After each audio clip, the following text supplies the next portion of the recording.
இந்த யூனிட்டை சில ப்ராப்ளம்ஸ் அதில் எக்ஸாம் ப்ராப்ளம்ஸ் டிஆர்பி எக்ஸாமில் கேட்ட ப்ராப்ளம்ஸை வச்சு சால்வ் பண்ணி முடிச்சிக்கலாம். அடுத்து ஆர்கானிக் கெமிஸ்ட்ரிக்கு போயிடலாம். So I'll read the questions now. Question number 1. In column chromatography, the decreasing order of substances to get adsorbed: A. Acid greater than alcohol, greater than aldehyde, greater than hydrocarbon. B. Hydrocarbon greater than aldehyde, greater than alcohol, greater than acid. C. Aldehyde greater than alcohol, greater than acid, greater than hydrocarbon. Option D. Alcohol greater than acid, greater than hydrocarbon, greater than aldehyde. எது decreasing order to get அட்சார்ப்னு கேட்குறாங்க. Polarity அதிகமாக இருக்குமானா சீக்கிரமாக adsorb ஆகிடும். அப்போ இதில் எது polarity அதிகம் நீங்கள் பார்க்கணும். ஆசிட்டுக்கு தான் பொலாரிட்டி அதிகம், அதுக்கடுத்து ஆல்கஹால், அதுக்கடுத்து ஆல்டிஹைட், ஹைட்ரோகார்பன் தான் பொலாரிட்டி ரொம்ப ரொம்ப குறைவானது. So option A is the correct option. Acid having the highest order of getting adsorbed and hydrocarbon having the lowest order of getting adsorbed. I'll move on to the next question. In thermogravimetric analysis, the property measured is A. Heat evolved, B. Change of temperature, C. Heat absorbed, and D. Change in weight. ஏற்கனவே நம்ம பார்த்துட்டோம் DTA TGA என்னன்னு. DTAவில் வந்து எந்த டெம்பரேச்சரில் எவ்வளோ heat liberate ஆகுதுன்னு அளக்கலாம். TGAவில் வெவ்வேறு டெம்பரேச்சரில் எவ்வளோ வெயிட் லாஸ் ஆகுதுன்னு அளக்கலாம். அப்போ இதை பொறுத்த வரைக்கும் சேஞ்ச் இன் வெயிட் தான் அளக்க போகிறோம் in thermogravimetric analysis. So option D is the correct option. I'll move on to the next question. In a partition chromatographic analysis of a sample, the solvent front is 12 centimeter and the solute front, due to the components P, Q, R, S, are 7.2, 5.4, 4.8 and 6.6 centimeter. The correct order of RF value. They are given 4 orders. A. R is less than Q, less than S, less than P. B. R is less than S, less than Q, less than P. C. P is less than Q, less than R, less than S. And D. P is less than R, less than Q, less than S. ஆக்சுவலாக இந்த ப்ராப்ளத்தில் நம்ம RF value கண்டுபிடிக்க வேண்டிய அவசியம் கிடையாது. RF வேல்யூங்கிறது ஆக்சுவலாக solute move பண்ணது எவ்வளவு டிவைடட் பை சால்வெண்ட் மூவ் பண்ணது எவ்வளவு. அதாவது 7.2 divided by 12, 5.4 divided by 12, 4.8 divided by 12, 6.6 divided by 12. Numerator எல்லா டினாமினேட்டர் நாலுலேயும் சேம் தான். அதனால் அது கவலையப்படாமல் இதை பார்த்தே ஃபிக்ஸ் பண்ணிடலாம். ஹையஸ்ட் வேல்யூ எது அப்படின்னு கேட்டிங்கன்னா இதுதான் ஹையஸ்ட் வேல்யூ. இதுக்கு அடுத்தது இது, இதுக்கு அடுத்தது இது, இதுக்கு அடுத்தது இது. ஸோ வகுத்து பார்த்து ஆன்சரை கண்டுபிடிக்காமலே சொல்லிடலாம். ஓகே, அப்போ லோயஸ்ட்லேருந்து ஹையஸ்ட்டுக்கு போகிறோம். ஆர் இதை விட கிரேட்டர் Q, இதை விட கிரேட்டர் S, இதை விட கிரேட்டர் P. அவ்வளோதான். So R Q S P is the order. வகுத்துக்கு கண்டுபிடிக்க வேண்டிய அவசியம் இல்லை. So option A is the correct option. அடுத்ததுக்கு போயிடலாம். இது ப்ராப்ளம். இது ப்ராப்ளத்தை முதல்ல படிச்சிடுறேன், அப்புறம் ஒர்க் அவுட் பண்ணுவோம். 15 gram molecules of hydrogen on interaction with 5.2 gram molecules of iodine vapors at 444 degrees centigrade produced 10 gram molecules of HI. The equilibrium constant for the reaction is A 20, B 30, C 40 and D 50. Reaction is on H2 plus I2 giving 2HI. இது 15 moles எடுத்திருக்காங்க. Gram molecule அப்படின்னு சொன்னாலும் மோல்னாலும் ஒன்று தான். இது 5.2 moles iodine ஓட react ஆகுது. நமக்கு கிடைக்கிறது 10 moles ஆஃப் HA கிடைக்கிது. இந்த ஈக்குவேஷனை பாருங்கள், 2 HA கிடைச்சா ஒரு H2 ஒரு I2 ரியாக்ட் ஆகிருக்கணும். எனக்கு 10 mole HA கிடைச்சிருக்கு. அப்போ 5 mole ஹைட்ரஜன் ரியாக்ட் ஆகிருக்கணும், 5 mole அயோடின் ரியாக்ட் ஆகிருக்கணும். அப்போ ரியாக்டர் எவ்வளவு அப்படின்னு கேட்டால் இது 5 moles ரியாக்ட் ஆகிருக்கணும், இது 5 moles ரியாக்ட். ஏன்னா ஈக்குவேஷன் சொல்லுது இதில் பாதி ஹைட்ரஜன் பாதி அயோடின் ரியாக்ட் ஆனால் இது வரும். இப்போ எவ்வளோ ஹைட்ரஜன் பாக்கி இருக்குன்னு பார்க்குறேன். 15 - 5 10 பாக்கி இருக்குது. 5.2 5 போச்சுன்னா 0.2 பாக்கி இருக்குது. இது 10 இருக்குது. ஈக்லிபிரியம் கான்ஸ்டன்ட்டுக்கான எக்ஸ்பிரஷன் இதுதான். Concentration of HI square divided by concentration of H2 into concentration of I2. கான்சன்ட்ரேஷனில் போட்டால் இந்த கேக்கு கேசின்னு பேர், பார்ஷியல் ப்ரெஷரில் போட்டிங்கன்னா இதுக்கு கேபின்னு பேர். எல்லா வேல்யூம் நம்மகிட்ட இருக்குது, சப்ஸ்டியூட் பண்ணிடலாம் டக்குன்னு. ஹெச்ஐ எவ்வளோ இருக்குன்னு பாருங்கள், 10 இருக்குது, 10 ஸ்கொயர். H2 10, I2 0.2, 10 ஸ்கொயர்னா 100,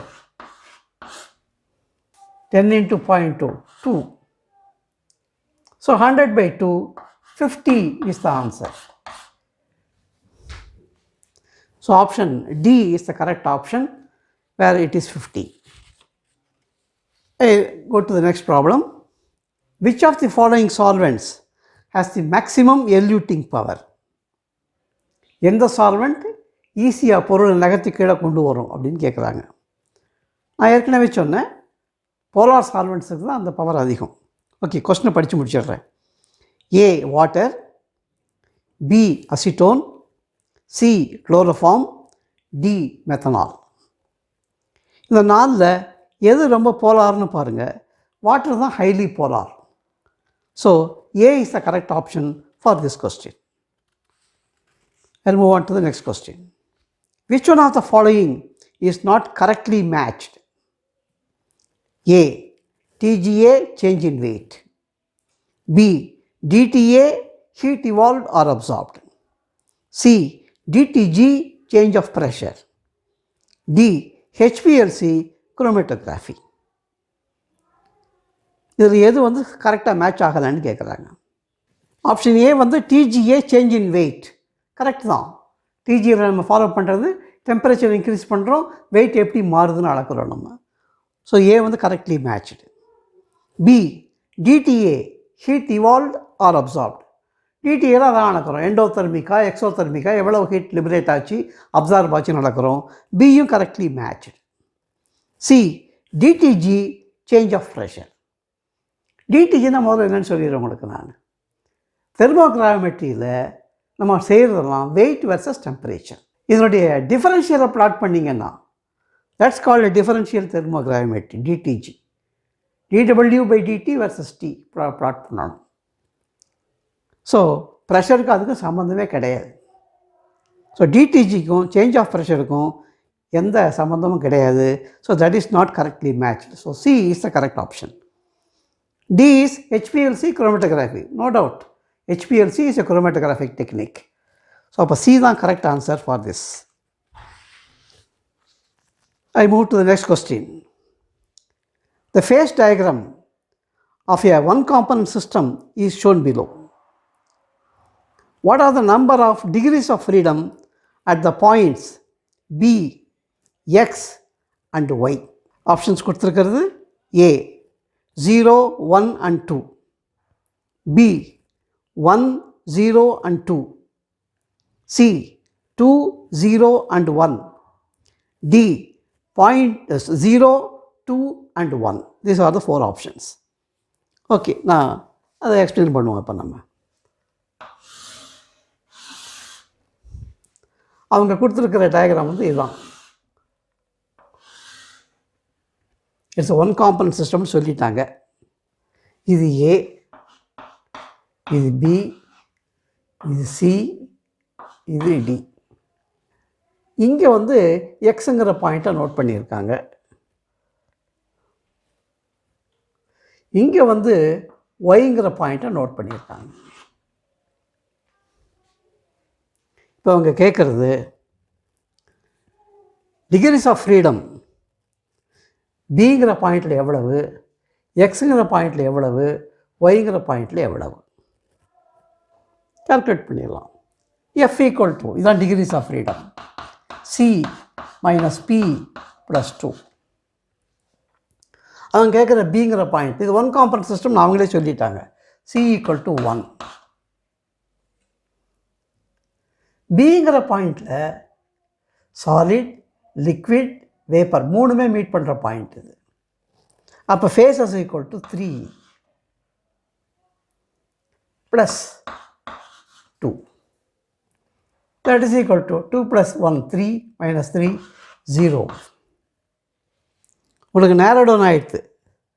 அவங்க கொடுத்துருக்க ஏபிசிடி ஆப்ஷனில் ஏது 0ல் ஆரம்பிக்கிறது தான் கரெக்ட் ஆப்ஷன். ஸோ ஏயும் டியும் தான், பிசியும் டக்குன்னு ரிஜெக்ட் பண்ணிடலாம்.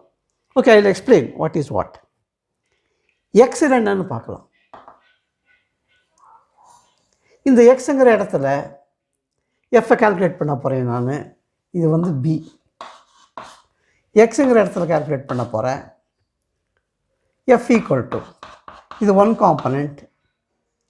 ஏரியாலெல்லாம் ஒரு ஃபேஸ் தான் இருக்கும், லைன்லலாம் 2 ஃபேஸ் இருக்கும். 3 லைன் சந்திக்கிற பாயிண்டில் 3 ஃபேஸுமே மீட் பண்ணும். அதான் போட்டிருக்கோம். நம்ம இங்கே பேசுகிறோம், இப்போ எக்ஸில் பேசுகிறோம். சி ஒரு காம்பனண்ட்டு, ஒரே ஒரு ஃபேஸ் தான் இருக்குது அங்கே, ப்ளஸ் 2.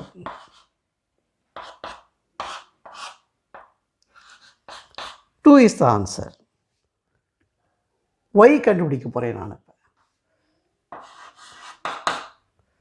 ஒய்ங்கிறது லைனில் இருக்குது. லைனில் 2 ஃபேஸ் இருக்கும் எப்போவுமே. ஏரியாவில் ஒரு ஃபேஸ், லைனில் 2 ஃபேஸ், 3 லைனை சந்திக்கிற பாயிண்டில் 3 phase. So Y equal to நான் கால்குலேட் பண்ணுறேன். இப்போ இதே ஃபார்முலா யூஸ் பண்ணுறேன். காம்பனண்ட் 1 எத்தனை ஃபேஸ் இருக்குன்னு சொன்னேன்? 2 ஃபேஸ் இருக்குன்னு சொன்னேன். ப்ளஸ் 2 1. அப்போ இங்கே 0, இங்கே 2, அங்கே 1. 0, 2 and 1. Option D is the correct option. I'll move on to the next problem. Reduced phase rule for a 3-component system is A. F equal to 3 minus P plus 2, that is equal to 5 minus P. B. F is equal to 3 minus P plus 1, that is equal to 4 minus P. C. F is equal to 3 minus P minus 1, that is equal to 2 minus P. D. F is equal to 3 minus P minus 2, that is equal to 1 minus P. Okay, first of all reduced phase ரூல்னு என்ன ஞாபகம் இருக்கான்னு பார்த்துக்கோங்க. Phase ரூலுங்கிறது F equal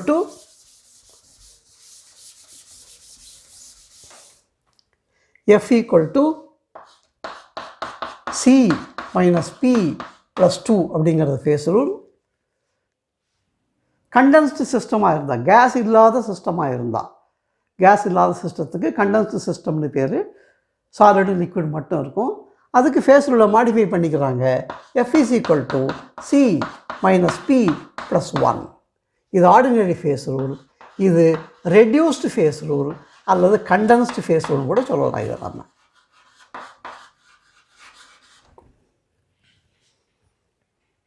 சரி. அப்போ இது எங்கே இருக்குதுன்னு செக் பண்ண வேண்டிங்க. இப்போ ஏ அவன் கொடுத்துருக்கிறத போட்டு பார்க்குறேன் நான். F equal to 3 காம்பனன்ட் சிஸ்டம்னு சொல்லிட்டாங்க. 3 மைனஸ் P ஃபேஸ் அவங்க சொல்லலை plus 2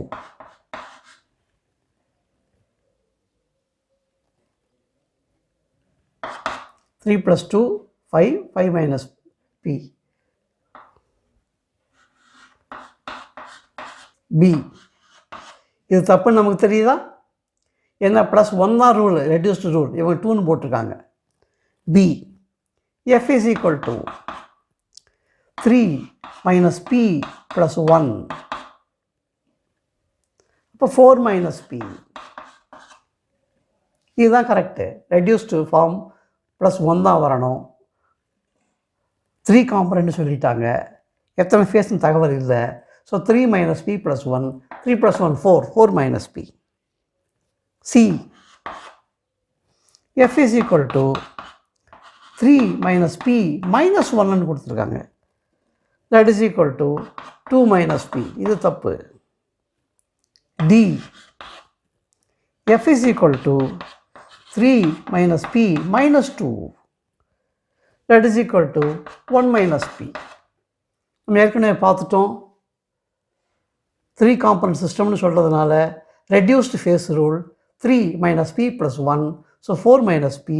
B is the correct option. I move on to the next problem. Mixture of water and 2 salts like ammonium sulfate and ammonium chloride is an example for A. 3 component system, B. 2 component system, C. 1 component system, D. 0 component system. 3 substance இருக்குங்க. Ammonium sulphate ஒன்று, ammonium chloride ஒன்று, water ஒன்று. தனித்தனியாக 3 தெரிய போகுது க்ளீனாக, no doubt about that. So formula 3 formula வேணும். H2O, NH4 twice SO4, NH4Cl. எத்தனை ஃபார்முலாவோ அத்தனை காம்பனண்ட்டு. ஸோ இது ஒரு 3 component system. Option A is the correct option. அடுத்ததுக்கு போகிறோம். தி observed rotation is 9 in a polarimeter for a solution which has a concentration of 15 grams in 100 ml in a 20 centimeter long tube. Calculate its specific rotation. Rotation கொடுத்துட்டு specific ரொட்டேஷனை கேட்குறாங்க. Options கொடுத்துருக்காங்க. A 30 degree plus 30 degree, B plus 60 degree, C plus 75 degree, D plus 45 degree. 4 value கொடுத்துருக்காங்க. நமக்கு என்ன தெரியும் அப்படின்னா, angle of ரொட்டேஷனுக்கும் ஸ்பெசிஃபிக் ரொட்டேஷனுக்கும் ஃபார்முலா நமக்கு தெரியும். Specific rotation is equal to angle of rotation by LC. ஆல்ஃபாங்கிறது angle of rotation, எல்லுங்கிறது லென்த், பாத் லென்த், இந்த டியூபினுடைய லென்த்து. ஆனால் இதை மறக்காமல் டெசிமீட்டரில் போடணும்னு ஞாபகம் வச்சுக்கணும். சி கான்சன்ட்ரேஷனை கிராம் பெர் எம்எல்ல கொடுக்கணும். இந்த விஷயம் ஞாபகம் வச்சுட்டா போகிறோம், ஒன்றுமே இல்லை இந்த ப்ராப்ளம். ஓகே, நான் இப்போ கால்குலேட் பண்ண போகிறேன். ஆங்கிள் ஆஃப் ரொட்டேஷன் கொடுத்துட்டாங்க 9, லென்த் 20 சென்டிமீட்டர், 10 சென்டிமீட்டர் சேர்ந்தது ஒரு டெசிமீட்டர். அப்போ 20 சென்டிமீட்டருங்கிறது 2 decimeters. கான்சன்ட்ரேஷன் கிராம் பெர் எம்எல்ல வேணும்னு சொன்னேன் நான். 15 கிராம் இன் 100 mlன்னு கொடுத்துருக்காங்க. அப்படின்னா 1 ml இல்லை எவ்வளோ இருக்கும்னு கேட்டிங்கன்னா 15/100 0.15. இது எப்படி போட்டிருக்கேன் நான் 15 கிராம் இன் 100 ml கொடுத்துருக்காங்க. ஸோ டிவைட் பண்ணி ஒரு எம்எல்க்கு எவ்வளவுன்னு பார்த்தா 0.15 போட்டுட்டேன். 20 சென்டிமீட்டருங்கிறத டெசிமீட்டராக மாற்றணும். 10 சென்டிமீட்டர் சேர்ந்தது ஒரு டெசிமீட்டர். 20/10 2ன்னு போட்டேன் நான்.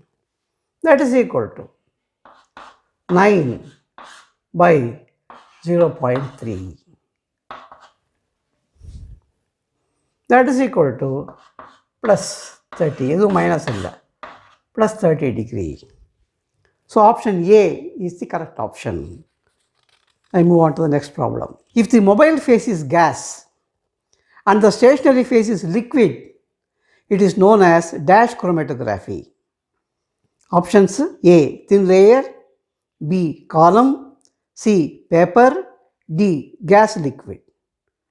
ரொம்ப சிம்பிளாக கொடுத்துருக்காங்க. அவங்களே சொல்லிட்டான் மொபைல் ஃபேஸு கேஸுன்ட்டாங்க, ஸ்டேஷ்னரி ஃபேஸு லிக்விடுங்கிறாங்க. அப்போ இது ஒரு கேஸ் லிக்விட் குரோமேட்டோகிராஃபி இது. So option D is the correct option. Next question, how many peaks would you expect for CuSO4 5H2O copper sulphate pentahydrate in the thermogravimetric analysis? A 6, B 5, C 4 and D 2. First point தெர்மோகிராமெட்ரிக் அனாலிசிஸில் பீக்கெல்லாம் வராது, steps தான் வரும் உங்களுக்கு. டிடிஜியாக இருந்தால் வேணால் peak வரலாமே தவிர டிஜியில் வெறும் steps தான் வரும். எத்தனை ஸ்டெப்பு, அதாவது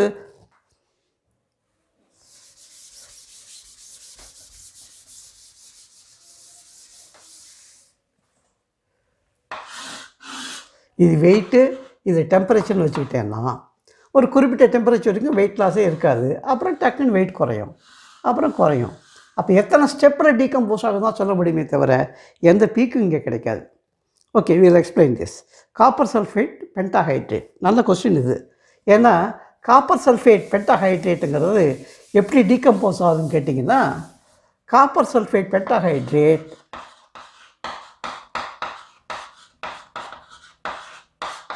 ஒரு 105 டிகிரி பக்கத்தில் 2 வாட்டர் மாலிக்யூலை முதல்ல விடும். அப்போ ட்ரைஹைட்ரேட்டாக மாறும். இது ஒரு ஸ்டெப்பு. 2 வாட்டர் மாலிக்யூல் போயிருக்கு. அடுத்து ஒரு 250 டிகிரி சென்டிகிரேட்டில் இன்னும் 2 வாட்டர் மாலிக்யூல் போயிட்டு மோனோஹைட்ரேட் கிடைக்கும். அப்போ இது ஸ்டெப் 1, இது ஸ்டெப் 2. அடுத்து ஒரு 310 டிகிரி பக்கத்தில் டெம்பரேச்சர் முன்ன பண்ண இருக்கும், தோராயமாக சொல்கிறேன் நான். இந்த ஒரு கடைசி வாட்டர் மாலிக்யூலை விட்டுட்டு இது காப்பர் சல்ஃபேட், அன்ஹைட்ரஸ் காப்பர் சல்ஃபேட்டாக மாறிடும். இது 3வது ஸ்டெப். இன்னும் நான் ஹீட் பண்ணேன்னா 650 டிகிரி சென்டிகிரேட்டில் இது காப்பர் ஆக்சைடாகவும் சல்ஃபர் டை ஆக்சைடாகவும் மாறி ஆக்சிஜனை லிபரேட் பண்ணும். அப்போ 4 ஸ்டெப்பில் இது டீகம்போஸ் ஆகணும். டெம்பரேச்சர் ரேஞ்சு கொடுத்துருந்தாங்கன்னா கவலை இல்லை. அப் டு 500 சொன்னோன்னா 3 ஸ்டெப் தான். 500 டிகிரி வரைக்கும் ஹீட் பண்ணுறோம், எத்தனை ஸ்டெப்பு கிடைக்கும், வெயிட் லாஸஸ் எத்தனை ஸ்டெப்புன்னு கேட்டால் 3 தான். ஒன்றும் சொல்லலைன்னா 4 ஸ்டெப். முதல்ல 2 வாட்டர் மாலிக்யூல் போகும், அப்புறம் இன்னும் 2 வாட்டர் மாலிக்யூல் போகும், அப்புறம் கடைசி வாட்டர் மாலிக்யூல் போகும், அப்புறம் அன்ஹைட்ரஸ் காப்பர் சல்ஃபேட் டீகம்போஸ் ஆகி காப்பர் ஆக்சைடாகவும் சல்ஃபர் டை ஆக்சைடாகவும் ஆக்சிஜனாகவும் மாறும். தேர்ஃபோர் 4 ஸ்டெப்ஸ் தான் correct. Option C is the correct option. அடுத்த கொஸ்டின் ரொம்ப ஃபேஸ் ரூலே மாற்றி கேட்குறாங்க. ஃபேஸ் ரூலே அந்த ரூல்ஸ் கரெக்டாக தெரிஞ்சு வச்சிட்டிங்கன்னா போதும், டக்குன்னு ஆன்சர் பண்ணிட்டு போயிட்டே இருக்கலாம். Question is this: Gibbs phase rule is A. F minus C equal to P plus 2, B. F plus P equal to C plus 2, C.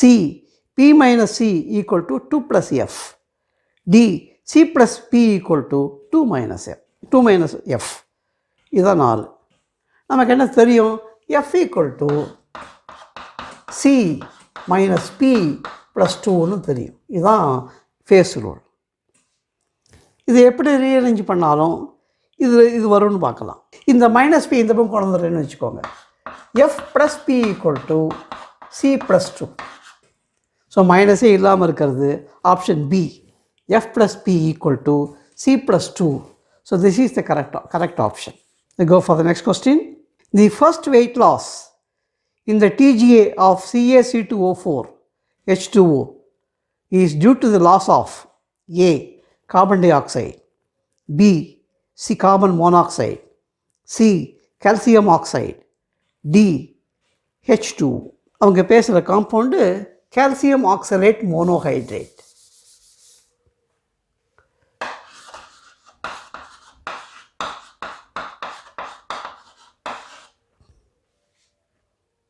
இது ஹீட் பண்ணேன்னா முதல்ல வாட்டர் மாலிக்யூல் தான் போகும். I will get anhydrous calcium oxalate. அப்போ first weight loss due to loss of water.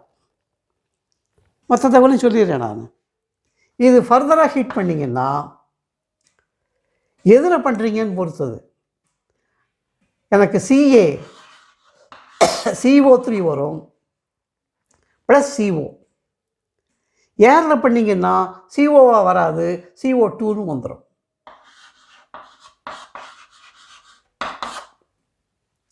ஏர் இல்லாத medium nitrogen, carbon di oxide அந்த மீடியத்தில் பண்ணிங்கன்னா COவே வந்துடும்.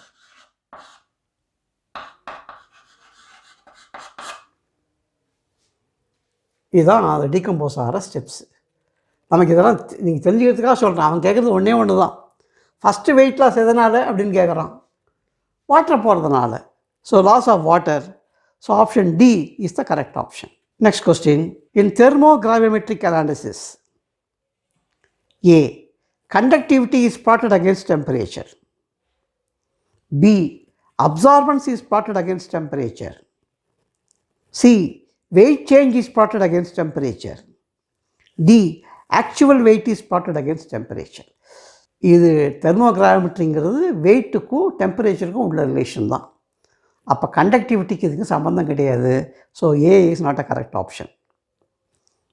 B. Absorbance, லைட் அப்சார்ப் பண்ணுறது, அதுக்கும் இதுக்கும் சம்மந்தம் கிடையாது. அதுவும் நாட் கரெக்ட் ஆப்ஷன். சியும் டியும் கிட்டத்தட்ட கரெக்டாக மாதிரி தெரியுது. ஒன்று வந்து வெயிட் சேஞ்சுங்கிறாங்க, இன்னொன்று ஆக்சுவல் வெயிட்டுங்கிறாங்க. ஆக்சுவல் வெயிட்டு நம்ம அளக்கிறது இல்லை. எவ்வளோ வெயிட் எடுக்கிறோமோ அதை 100% வச்சுக்கிட்டு ரிலேட்டிவாக தான் கால்குலேட் பண்ணுறோம். அதனால் weight change is plotted against temperature அப்படிங்கிறது தான் கரெக்டான option. C is the correct option. Next question is, which is measured in thermogravimetric analysis? A. Rate of change of weight. B. Heat. C. Change of temperature. D. Change in weight. நம்ம ஏற்கனவே சொன்னோம், temperature increase பண்ண போகிறோம், wait எப்படி loss ஆகுதுன்னு பார்க்க போகிறோம். So option D is the correct option for this. Next question is, choose the equation of phase rule for a 3 component system. For 3 component சிஸ்டத்துக்கு ஃபேஸ் ரூல் கேட்குறாங்க. அவங்க கொடுத்துருக்கிறது A. F equal to 5 minus P. B. F equal to C minus P plus 2. C. 2 minus P. மொட்டையாக இருக்குது, ஒன்றுமே சொல்லலை, Fன்னு கூட சொல்லலை. D. F is equal to C minus P plus 1. 3 component சிஸ்டத்துக்கான ஃபேஸ் ரூலை எழுத போகிறேன் நான்.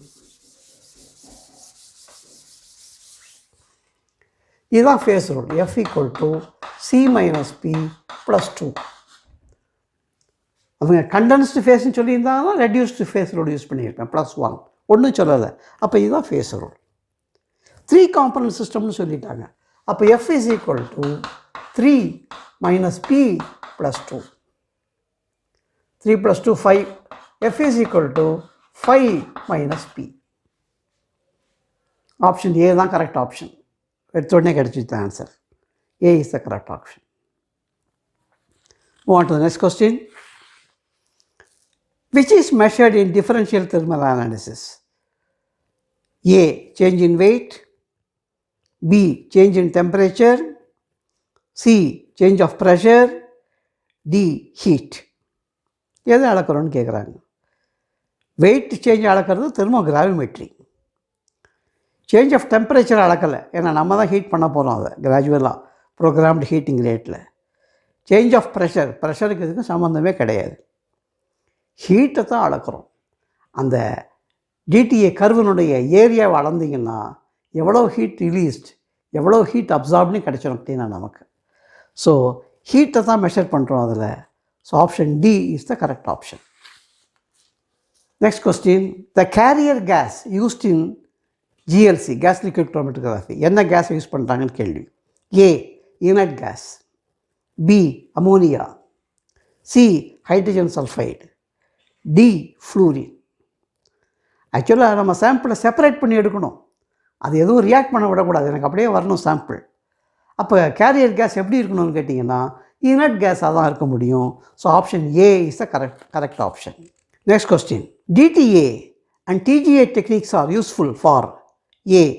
decomposition and oxidation, B. reduction and hydrolysis, C. reduction and oxidation, D. decomposition and reduction. Decompose பண்ணுறோம் சாம்பிளை, ஹீட் பண்ணுறோம், நம்ம செய்கிறதெல்லாம் வெறும் ஹீட்டிங் தான். சாம்பிள் டீகம்போஸ் ஆகலாம் அல்லது கூடவே ஏரில் ஆக்சிடைஸும் ஆகலாம். ஹைட்ராலிசிஸ் ஆகிறதுனா வாட்டர் வேணும், ரிடக்ஷன் ஆக்சிடேஷன் ரெண்டும் ஒன்றா நடக்க முடியாது. டீகம்போசிஷன் அண்ட் ரிடக்ஷன் வேணும்னா ரெடியூசிங் அட்மாஸ்பியர் வேணும், தானாக நடக்காது.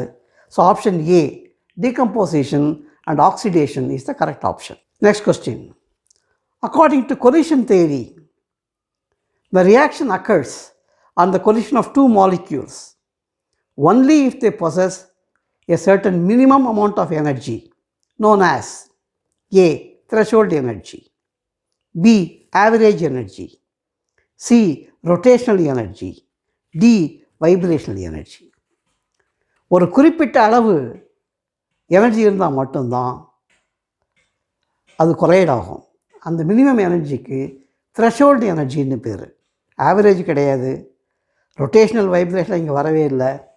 So A is the correct option. Next question, the ratio of distance moved by the solute to the distance moved by the solvent is. Solute எவ்வளோ move ஆச்சு, solvent எவ்வளோ move ஆச்சு, அந்த ரேஷியோவுக்கு. A R X, B R Y, C R F, D R G. பல தடவை பார்த்துட்டோம் நம்ம. RF ரிட்டார்டேஷன் ஃபேக்டர் அப்படிங்கிறது தான் distance moved by the solute divided by distance moved by the solvent. So option C is the correct option.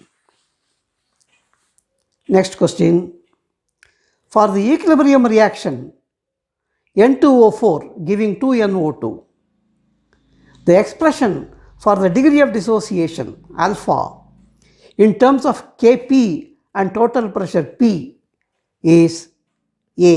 alpha equal to 1 minus 4 Kp by P power minus of, B.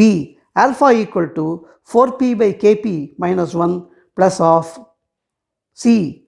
alpha equal to 1 plus 4P by Kp minus of, D. alpha equal to 1 plus 4P by Kp power minus 3 by 2. 4 option கொடுத்துருக்காங்க. இது work out பண்ணிவிடுவோம், ஒன்றும் பெரிய விஷயம் இல்லை, simple தான். அவன் கொடுத்துருக்கிற ஈக்லிபிரியம் இதுதான். N2O4 gas giving 2NO2 gas. நான் ஏற்கனவே சொன்னேன், நான் கான்சன்ட்ரேஷனை சப்ஸ்டியூட் பண்ணி ஈக்லிபிரியம் கான்ஸ்டன்ட்டை கால்குலேட் பண்ணிங்கன்னா அதுக்கு பேர் கேசின்னு பேர். பார்ஷியல் ப்ரெஷரை சப்ஸ்டியூட் பண்ணி கால்குலேட் பண்ணிங்கன்னா அதுக்கு பேர் கேபின்னு பேர். இவங்க கேபி சம்மந்தமாக தான் கேட்குறாங்க. அப்போ முதல்ல இதுக்கு கேபின்னு என்னென்னு எழுதிக்கிறேன் நான். Partial pressure of NO2 square divided by partial pressure of N2O4. இதனுடைய பார்ஷியல் ப்ரெஷர்ஸை கண்டுபிடிச்சி சப்ஸ்டியூட் பண்ணால் வந்துடுறப்போது நமக்கு. டிகிரி ஆஃப் டிசோசியேஷன் ஆல்ஃபான்னு சொல்லியிருக்காங்க.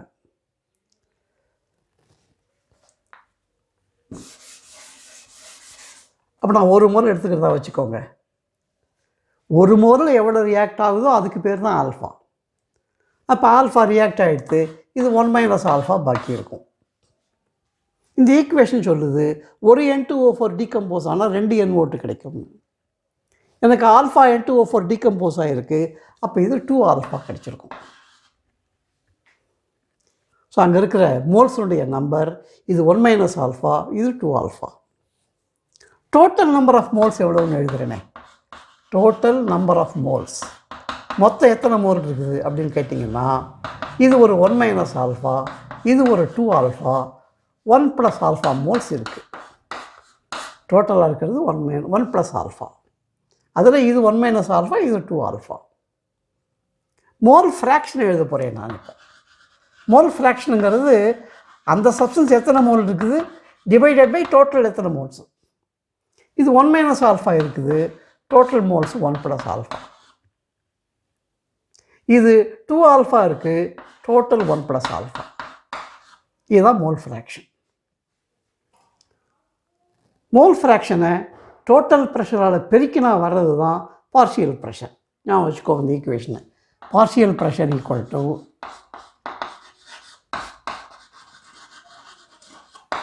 total pressure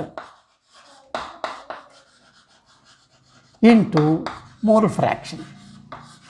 இதுதான் ஈக்குவேஷன். அதுக்கு நான் டோட்டல் ப்ரெஷர் Pன்னு வச்சுக்கிறேன். இப்போ அப்போ பார்ஷியல் ப்ரெஷர் ஆஃப் N2O4ங்கிறது 1 minus alpha by 1 plus alpha into P. Partial pressure of NO2ங்கிறது 2 alpha by 1 plus alpha into pressure. எல்லாத்துக்கும் பார்ஷியல் ப்ரெஷர் கண்டுபிடிச்சிட்டேன். இப்போ ஈக்குலிபிரியம் கான்ஸ்டன்ட் கேபிக்கு ஈக்குவேஷன் எழுத போகிறேன் நான். KP equal to partial pressure of NO2 square divided by partial pressure of N2O4. இது 2 moles இருக்கிறதுனால அதை ஸ்கொயர் பண்ணியிருக்கேன் நான். எல்லா வேல்யூஸும் நம்மகிட்ட இருக்குது, சப்ஸ்டியூட் பண்ண போகிறோம் இப்போ நம்ம.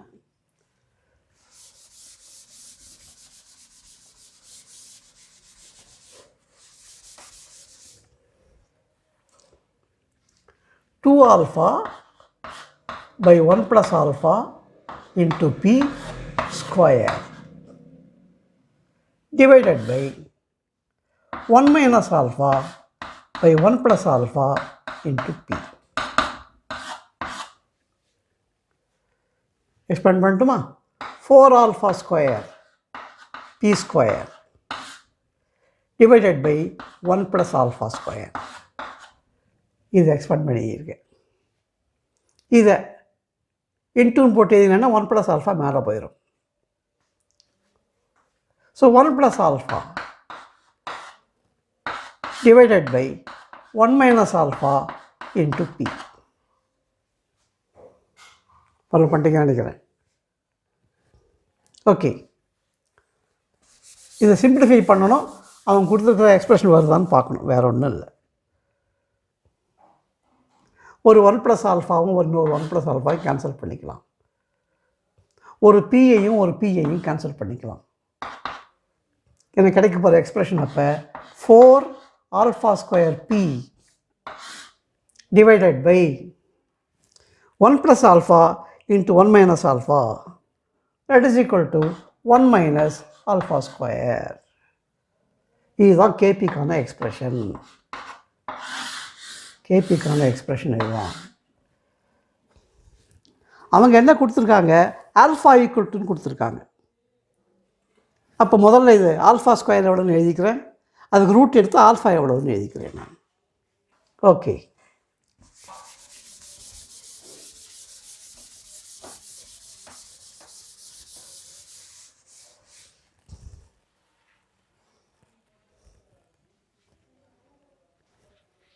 இதை கிராஸ் மல்டிப்ளை பண்ணிக்கிட்டுமா? KP minus KP alpha square is equal to 4 alpha square P. Cross multiply பண்ணிக்கிட்டேன் நான்.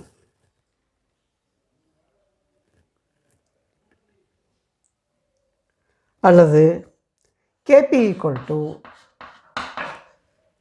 இது அந்த பக்கம் கொண்டு போயிடுறேன். Kp alpha square plus 4 alpha square p. எனக்கு என்ன வேணும்? ஆல்ஃபாக்கு எக்ஸ்பிரஷன் வேணும். ஆல்ஃபா ஸ்கொயருக்கு எக்ஸ்பிரஷன் கண்டுபிடிச்சிட்டேன்னா ஆல்ஃபாக்கு எக்ஸ்பிரஷன் வந்துடும் எனக்கு. So alpha square equal to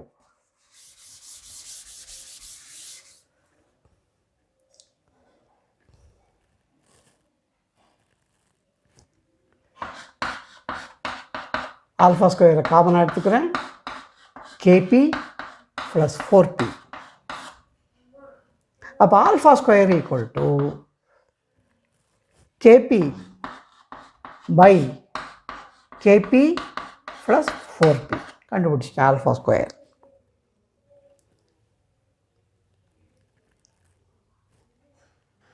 இது இப்படி எழுதட்டுமா? நியூமரேட்டர் டினாமினேட்டர் ரெண்டையும் கேபியால் டிவைட் பண்ணுறேன். கேபி பை கேபி 1, இங்கே KP by KP 1, 4p by KP 4p by கேபின்னு எழுதிக்கிறேன் நான். இதுதான் ஆல்ஃபா ஸ்கொயருக்கான எக்ஸ்பிரஷன். அப்போ ஆல்ஃபாக்கான எக்ஸ்பிரஷன் என்ன? இதுக்கு ஸ்கொயர் ரூட் எடுக்கணும், அவ்வளோதான். Alpha equal to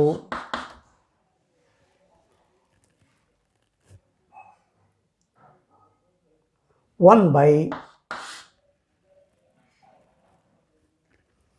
1 plus 4p by kp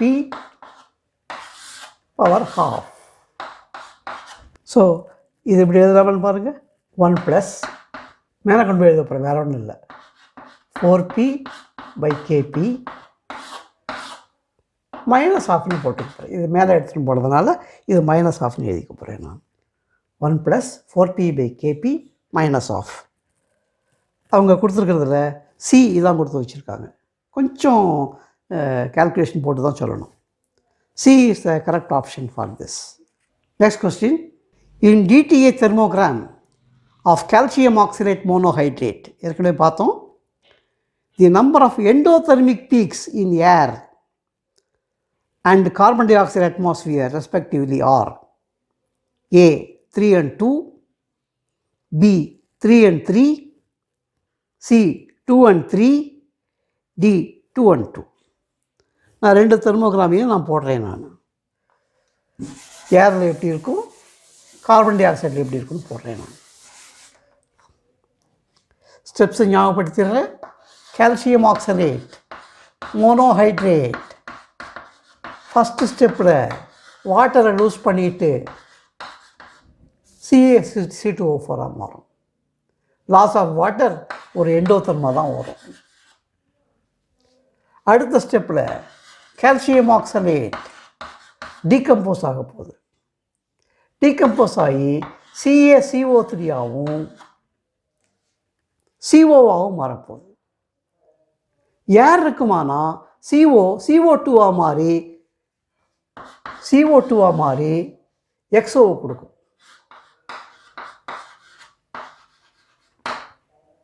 carbon tie ஆக்சைடாக அட்மாஸ்பியராக இருக்குமானா இது ஒரு எண்டோ கொடுக்கும். அடுத்த ஸ்டெப்பில் கால்சியம் கார்பனேட் டீகம்போஸ் ஆகி கால்சியம் ஆக்சைடாகவும் கார்பன் டை ஆக்சைடாகவும் மாறும். இது ஒரு எண்டோதெர்மி தான், ஹீட்டை வாங்கிட்டு நடக்கிற ரியாக்ஷன் தான்.